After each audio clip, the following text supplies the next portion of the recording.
Une fois votre image insérée dans votre document Word, vous avez la possibilité de la personnaliser. En effet, Word 2010 possède différents outils qui vont vous permettre de mettre en forme l'image que vous souhaitez.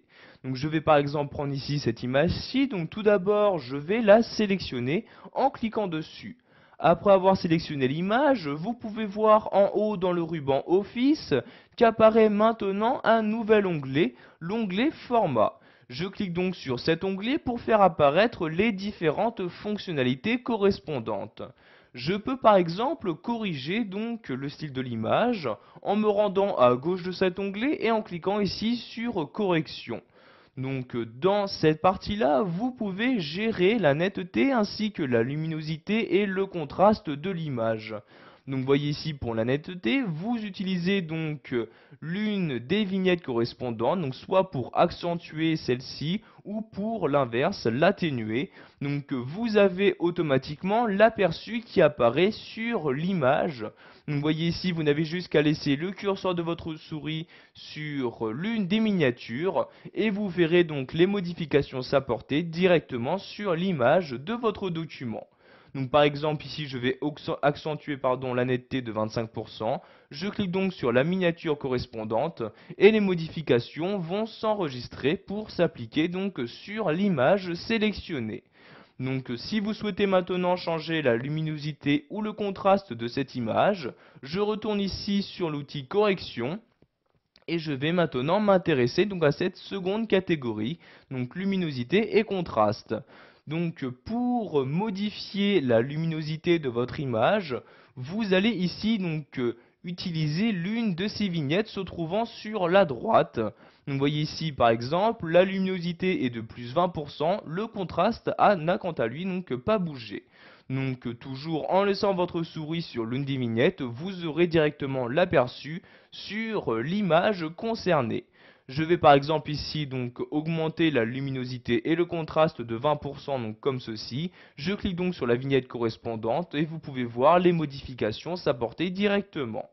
Pour modifier maintenant les différents niveaux de couleur de votre image, vous allez ici sur l'outil couleur. Je clique donc ici sur couleur pour faire apparaître les fonctionnalités correspondantes.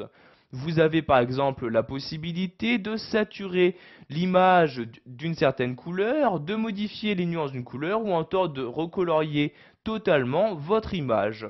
Donc par exemple pour la recolorier, vous choisissez ici donc avec quelle couleur la recolorier. Donc en utilisant une couleur par exemple la couleur bleu, rouge, vert, etc.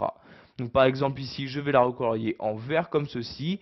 Je clique donc sur la miniature correspondante et vous pouvez voir que les modifications s'apportent automatiquement. Sachez qu'à tout moment, vous pouvez rétablir l'image d'origine, donc c'est-à-dire annuler toutes les modifications que vous avez apportées sur l'image. Pour ce faire, vous allez cliquer ici sur ce bouton-là pour rétablir l'image d'origine. Si vous cliquez ici sur la flèche, vous allez pouvoir choisir également de rétablir la taille qui a été utilisée par défaut pour l'image. Donc ici, je vais juste rétablir l'image en supprimant tout simplement toutes les modifications apportées. Je clique ici sur rétablir l'image et vous pouvez voir les modifications ont bien été supprimées. Donc maintenant, nous allons voir comment ajouter ici un effet artistique à l'image en cliquant sur l'outil effet artistique comme ceci. Vous avez donc maintenant les différents effets automatiques proposés par Word 2010 qui apparaissent ici dans ce menu. Donc vous voyez ici, toujours en laissant votre souris dessus, vous aurez donc un aperçu de l'effet correspondant.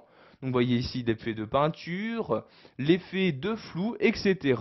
Donc par exemple, je vais ici utiliser cet effet-ci. Donc je laisse tout d'abord le curseur de ma souris pour avoir un aperçu de cet effet. Si celui-ci vous convient, vous cliquez dessus pour l'appliquer à l'image sélectionnée et vous avez donc maintenant cet effet qui a été appliqué donc à mon image. Donc toujours pour la rétablir, je clique sur ce bouton là et vous pouvez voir que par exemple ici l'effet artistique appliqué à l'image a été supprimé. Maintenant, nous allons voir que Word 2010 nous permet également d'appliquer différents styles à une image. Donc, style qui vous permettra de modifier en très peu de temps la bordure de l'image, y ajouter différents effets, etc. Donc pour afficher tous les styles d'image proposés par ce logiciel de traitement de texte, vous allez cliquer ici sur cette flèche-ci.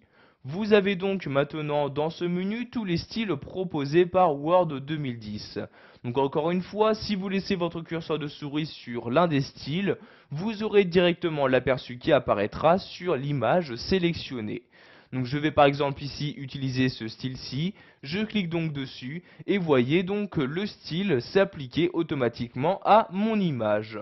Il est bien évidemment possible de personnaliser ce style, donc par exemple en modifiant la couleur de bordure de l'image. Je clique ici sur bord de l'image et je choisis donc la couleur de bordure que je souhaite utiliser. Donc par exemple ici le rouge comme ceci, je clique sur le rouge et vous pouvez voir que maintenant toute la bordure de l'image est en rouge. Pour appliquer également différents effets à votre image, je clique ici sur Effets et vous allez par exemple pouvoir ajouter un effet d'ombre ou encore de réflexion à votre image. Donc vous voyez par exemple l'effet de réflexion. Donc ici, réfléchir par exemple en bas de mon image, je clique sur l'effet correspondant et vous pouvez voir donc automatiquement les modifications s'apporter. Nous allons maintenant nous intéresser à l'organisation, donc la position de notre image par rapport à notre page. Donc vous sélectionnez ici toujours votre image en cliquant dessus, puis vous cliquez ici sur position. Vous allez maintenant choisir à quel endroit vous souhaitez faire apparaître votre image, donc soit en haut à gauche, en haut à droite, en bas à droite, etc. Donc c'est vous qui choisissez. Donc je vais par exemple ici la faire apparaître tout en haut à droite, je clique donc sur la miniature en question, donc vous voyez je clique ici et vous voyez donc encore une fois les modifications s'apporter. Pour finir, nous allons voir que Word 2010 nous permet également de rogner notre image pour ne garder que la partie que vous souhaitez. Donc pour rogner notre image, vous cliquez ici sur l'outil rogner comme ceci. Vous allez maintenant choisir donc quelle partie à garder. Donc tout d'abord ici, je descends un peu dans mon document pour afficher mon image en entier comme ceci. Et donc je vais par exemple ici supprimer la partie de droite qui apparaît sur mon image. Je prends donc ici cette partie-là, je clique dessus et tout en maintenant le clic de ma souris, je la déplace sur la gauche. Donc vous voyez ici, je supprime la partie de droite de mon image. Donc ici, je vais par exemple prendre cette partie-là, je lâche le clic de ma souris et vous pouvez voir que maintenant mon image est bien plus petite. La partie se trouvant à droite de mon image a bien été supprimée. Voilà, vous savez maintenant comment transformer une image insérée sous Word 2010. Vous pouvez par exemple modifier sa luminosité, son contraste, y appliquer différents styles ou encore la rogner.